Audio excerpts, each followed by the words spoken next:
You will find your own path, and it won't resemble anybody else's path. You don't have to compare yourself or judge yourself or worry what anyone's going to think.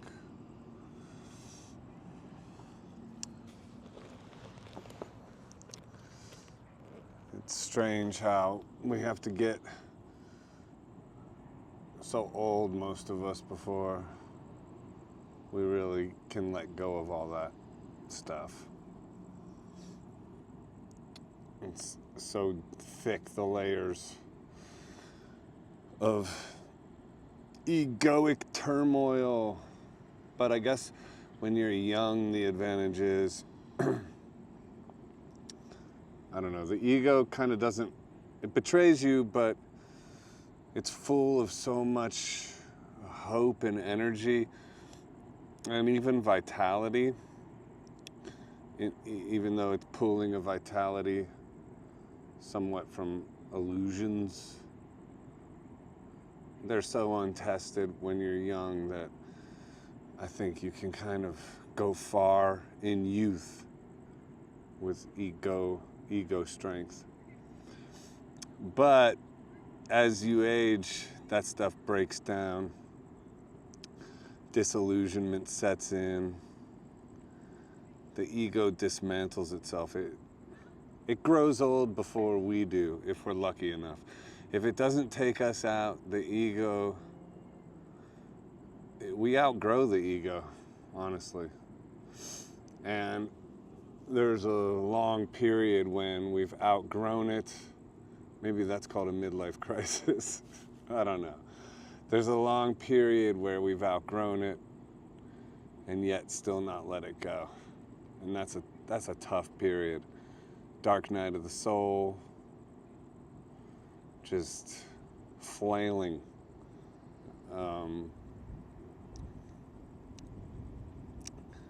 It's sort of odd dance towards its own demise. Ain't pretty. And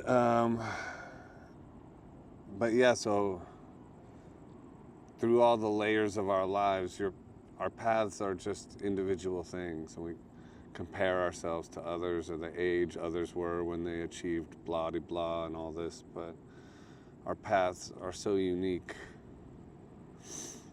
And really, it's also just like, if you can frame it as a desire to contribute where you don't have to be an expert.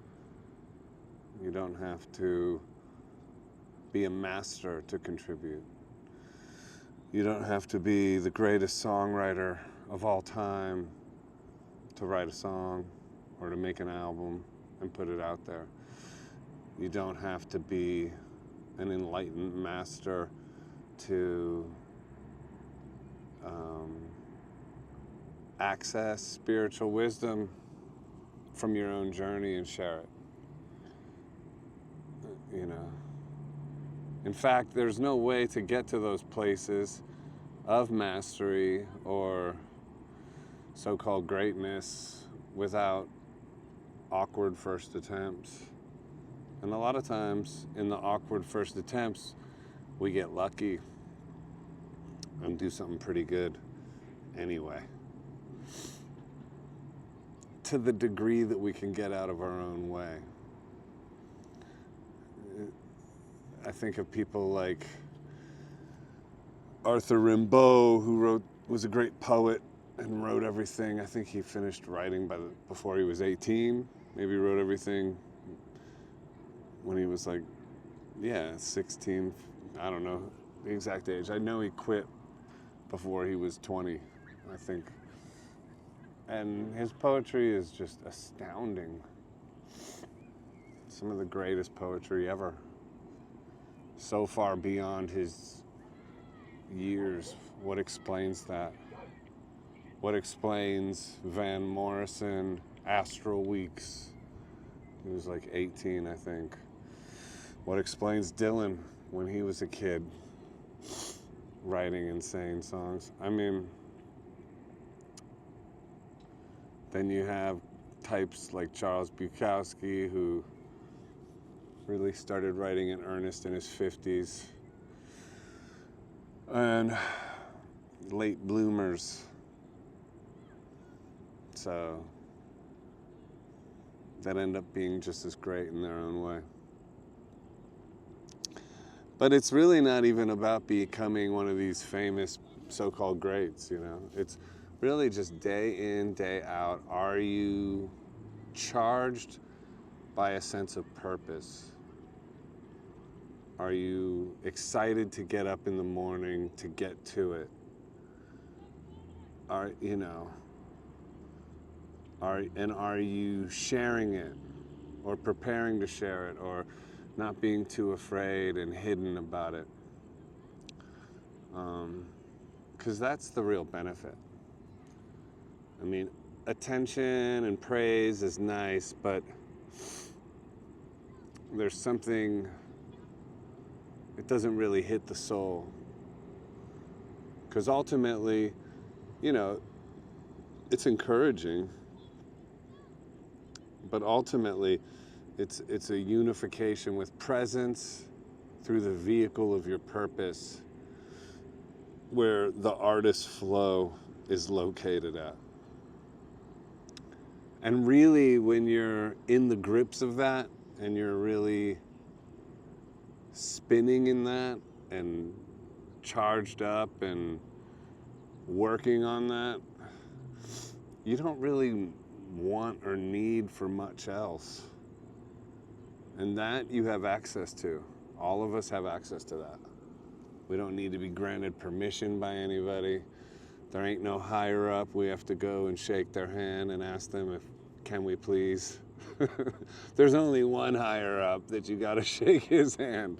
And you shake his hand just by forgiving everyone in your world and setting yourself free, and then observing your thoughts for the lunacy machines that they are, and tapping into presence on a daily basis.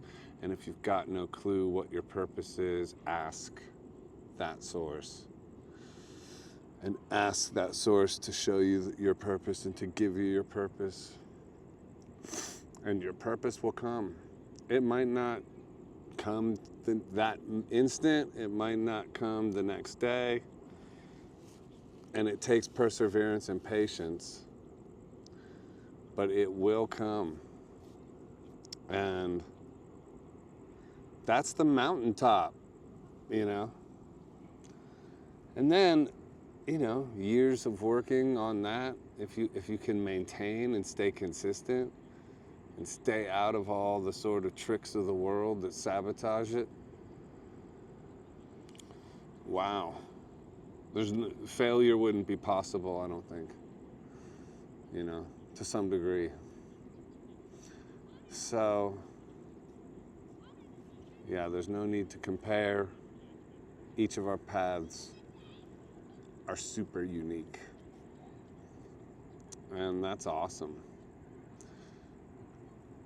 And just went on a barefoot run in the park. I'm sort of vaguely maybe training for a marathon. I don't know. There's a couple friends of mine that are talking about it, and we sort of all jazzed each other up about it, so we'll see. It's good to get out and run, though. Running is like a welcome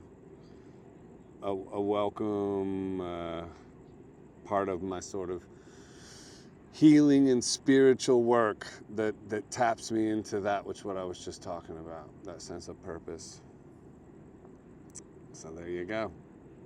Out here doing the work, jazzed about life, jazzed about writing, jazzed about getting up early tomorrow morning to write something about purpose and presence. Why? I don't know. I'm just called to do it. If you like it, that's great. If you don't understand it, that's cool too. God bless y'all, and I'll see you soon. Bye.